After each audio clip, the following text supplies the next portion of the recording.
ಪ್ರಿಯರೇ, ದೇವರು ಒಳ್ಳೆಯವರು, ಒಳ್ಳೆಯದನ್ನೇ ಮಾಡುವವರಾಗಿದ್ದಾರೆ.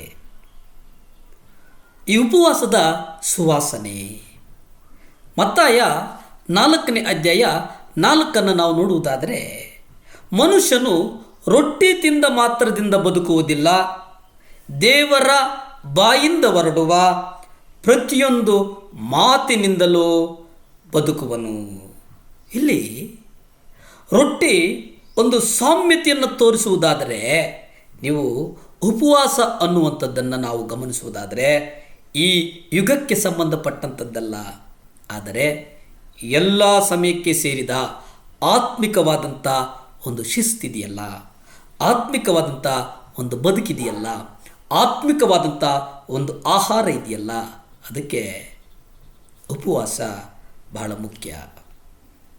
ಯೇಸು ಪರ್ವತಗಳಲ್ಲಿ ಪ್ರಸಂಗ ಮಾಡ್ತದಂಥ ಸಂದರ್ಭಗಳಲ್ಲಿ ನಾವು ನೋಡುವಾಗ ಅಲ್ಲಿ ಉಪವಾಸದ ಕುರಿತು ಮಾತನಾಡ್ತಾರೆ. ನೀವು ಉಪವಾಸ ಮಾಡುವಾಗ ಅಲ್ಲಿ ಯೇಸು ಕ್ರಿಸ್ತನು ನೋಡುವಂಥ ಸಂದರ್ಭದಲ್ಲಿ ಮತ್ತಾಯ ಸುವಾರ್ತೆ 6ನೇ ಅಧ್ಯಾಯ 16 ನೀವು ಗಮನಿಸ್ತಾರೆ. ಅಲ್ಲಿ ನಾವು ನೋಡ್ತೇವೆ, ಪರ್ವತ ಪ್ರಸಂಗವು ಎಲ್ಲ ಕ್ರೈಸ್ತರಿಗೆ ಅನ್ವಯಿಸುವಂಥದ್ದು, ಎಲ್ಲ ಕಾಲದ ಕ್ರೈಸ್ತರಿಗೆ ಅನ್ವಯಿಸುವಂಥದ್ದು. ಕ್ರೈಸ್ತ ಜೀವಿತಕ್ಕೆ ಕಡ್ಡಾಯವಾಗಿ ಬೇಕಾದಂಥ ಮದ್ದು ಏನಪ್ಪ ಅಂತಂದರೆ ಉಪವಾಸ, ಉಪವಾಸ, ಉಪವಾಸ. ಬಹುಶಃ ಈ ಲೋಕದಲ್ಲಿ ನಾವು ನೋಡೋದಾದರೆ ಉಪವಾಸಕ್ಕೆ ಒಂದು ಮಹತ್ತರವಾದಂಥ ಒಂದು ಬದಲಾವಣೆ. ಉಪವಾಸದ ಪ್ರಾರ್ಥನೆಗೆ ಜಯ, ಉಪವಾಸದ ಪ್ರಾರ್ಥನೆಗೆ ಬಹಳ ಬೇಗ ಜನ ಆಕರ್ಷಿತರಾಗ್ತಾರೆ ಅನ್ನುವಂಥದ್ದನ್ನು ನಾವು ನೆನೆಸಬೇಕಾಗ್ತದೆ. ಪ್ರಿಯರೇ, ಲೂಕ 18ನೇ ಅಧ್ಯಾಯ 12 ನಾವು ನೋಡುವುದಾದರೆ, ಇಲ್ಲಿ ಫರಿಸಾಯರು ದಶಮಾಂಶದ ಕುರಿತು ದೇವರಿಗೆ ಕೊಡುವವರಾಗಿರುವಂಥದ್ದು ಮತ್ತು ಕನಿಷ್ಠ ಪಕ್ಷ ದಶಮಾಂಶ, ಈ ದಶಮಾಂಶವನ್ನು ದೇವರಿಗೆ ಕೊಡುವ ಹಾಗೆ ಕಲಿಸ್ತೇವೆ ಅನ್ನುವಂಥದ್ದನ್ನು ನಾವು ನೋಡ್ತೇವೆ. ಇಲ್ಲಿ ನಮಗೆ ಕೆಲವು ಸಂಶಯಗಳು ಮೂಡ್ತವೆ. ಅವರು ವಾರಕ್ಕೆ 2 ಆವರ್ತಿ ಉಪವಾಸ ಮಾಡ್ತಾಯಿದ್ರ? ವಾರಕ್ಕೆ ಎಷ್ಟು ಸಾರಿ ಉಪವಾಸ ಮಾಡ್ತಾಯಿದ್ರು ಅನ್ನುವಂಥದ್ದನ್ನು ಇಲ್ಲಿ ನಾವು ನೋಡ್ತೇವೆ.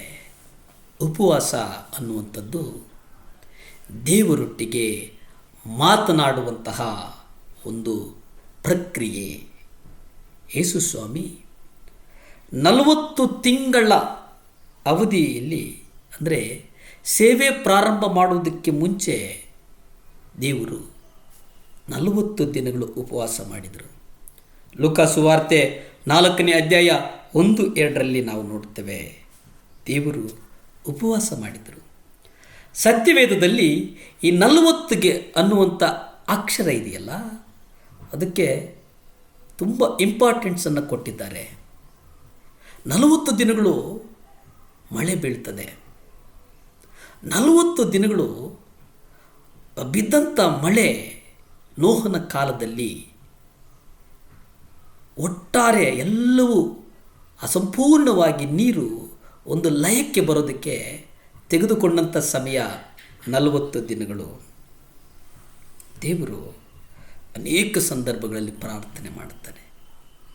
40 ದಿನಗಳು ಉಪವಾಸ, ಆ ಉಪವಾಸದ ಪ್ರಾರ್ಥನೆಗಳನ್ನು ದೇವರು ಕೇಳುವವರಾಗಿದ್ದಾರೆ.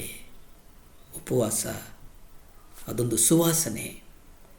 ಹೂವು ತನ್ನ ಸುವಾಸನೆಯನ್ನು ಹೇಗೆ ಜಗತ್ತಿಗೆ ಪರಿಚಯಿಸ್ತದೋ, ಉಪವಾಸ ಅನ್ನುವಂಥದ್ದು ಪ್ರಾರ್ಥನೆಗೆ ಒಂದು ಸುವಾಸನೆ. ಪ್ರಾರ್ಥನೆ ಮಾಡಿಕೊಳ್ಳೋಣವೇ? ಭೂಮಿ ಆಕಾಶಗಳನ್ನು ಉಂಟು ಮಾಡಿದಂಥ ಸರ್ವಶಕ್ತನಾದಂಥ ದೇವರೇ, ಕೋಟ್ಯಾನುಕೋಟಿ ಸ್ತೋತ್ರನಪ್ಪ. ದೇವ, ಒಪ್ಪಿಸಿಕೊಡ್ತೇನೆ ಸ್ವಾಮಿ, ಸಹಾಯ ಮಾಡಪ್ಪ. ಯಾರ್ಯಾರು ದೇವರೇ ಈ ಶಿಲುಬೆಯ ಧ್ಯಾನದಲ್ಲಿ ತಮ್ಮನ್ನು ತಾವು ತೊಡಗಿಸಿಕೊಂಡಿದ್ದಾರೋ, ಈ ಉಪವಾಸದಲ್ಲಿ ಮಕ್ಕಳು ತೊಡಗಿಸಿದ್ದಾರೋ ಅವರೆಲ್ಲರನ್ನು ಆಶೀರ್ವಾದ ಮಾಡು ಸ್ವಾಮಿ. ನಿಮ್ಮ ರಕ್ತದಿಂದ ಆಶೀರ್ವಾದ ಮಾಡು ಸ್ವಾಮಿ.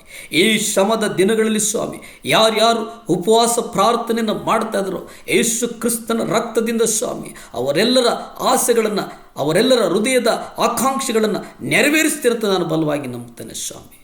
ಯಾರ್ಯಾರು ದೇವರ ಪ್ರಯಾಣ ಮಾಡ್ತಾ ಇದ್ದಾರೋ ಅವ್ರ ಪ್ರಯಾಣಗಳು ಆಶೀರ್ವಾದ ಮಾಡಲಿ. ಯಾರ್ಯಾರು ಹುಟ್ಟುಹಬ್ಬಗಳು ಆಶೀರ್ವಾದ ಮಾಡ್ಕೊಳ್ತಾ ಇದ್ದಾರೋ ಹುಟ್ಟುಹಬ್ಬಗಳು ಆಶೀರ್ವದಿಸು ಸ್ವಾಮಿ. ಸುಖ ಕೊಡು, ಬಲ ಕೊಡು. ನಜರೇತಿನ ಯೇಸು ಕ್ರಿಸ್ತನ ಅಧಿಕಾರದ ನಾಮದಲ್ಲಿ ಬೇಡಿ ಬಂದು ಪ್ರಾರ್ಥನೆ ಮಾಡಿ ಆಶೀರ್ವಾದಗಳನ್ನು ಹೊಂದ್ಕೊಳ್ತಾ ಇದ್ದೀವಿ ಪರಮ ತಂದೆಯೇ. ಆಮೇನ್, ಆಮೇನ್, ಆಮೇನ್. ಪ್ರಿಯರೇ, ನಿರಂತರವಾಗಿ ನೋಡ್ತಾರೆ 7 ಲ್ಯಾಂಪ್ಸ್ ಚಾನಲ್. ಲೈಕ್ ಬಟನ್ ಒತ್ತಿ ಸಬ್ಸ್ಕ್ರೈಬ್ ಆಗಿ ಇನ್ನೂ ಅನೇಕರಿಗೆ ನೀವು ಚಾನಲನ್ನು ಪರಿಚಯ ಮಾಡಿ. ನಮಸ್ಕಾರ.